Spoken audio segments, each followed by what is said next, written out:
निलेश सांबरे यांनी उमेदवारी अर्ज भरलेला आहे। अर्ज भरण्यापूर्वी निलेश सांबरे यांनी जोरदार शक्ती प्रदर्शन केले। निलेश सांबरे भिवंडी लोकसभा मतदारसंघातील अपक्ष उमेदवार।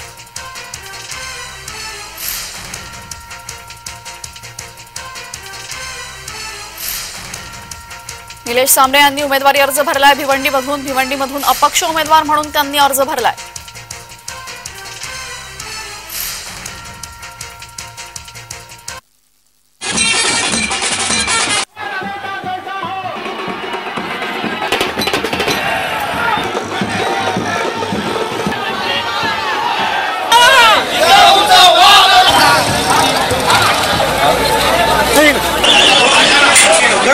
पीछे चलो पीछे आ जाओ।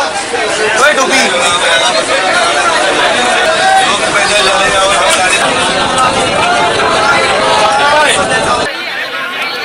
पब्लिक साइड में हो जाओ। पब्लिक साइड में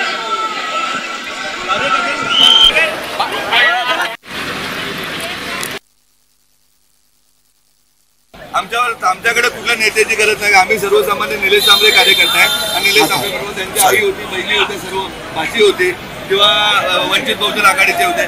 आमच्याकडे नेता वगैरे काही सिस्टम नेते येतात, फक्त मोठे मोठे भाषणं देऊन निघून जातात। आम्ही भिवंडीचा गल्ली बोल बघितले, भिवंडी मतदारसंघाचा प्रत्येक बूथ ना बूथ गाव ना गाव बघितले, तिथल्या समस्या बघितल्या आणि त्या समस्या निराकरण करण्यासाठी एवढ्या मोठ्या प्रमाणात जनसमुदाय आलेला आहे। साधारण लाखभर लोक तरी कमीत कमी असते। त्यांना सांगितलं गुन्हेले 10 करा, आपले गुन्हेले 5 करा, तरी पण आम्हाला 6 लाख मतं मिळाली।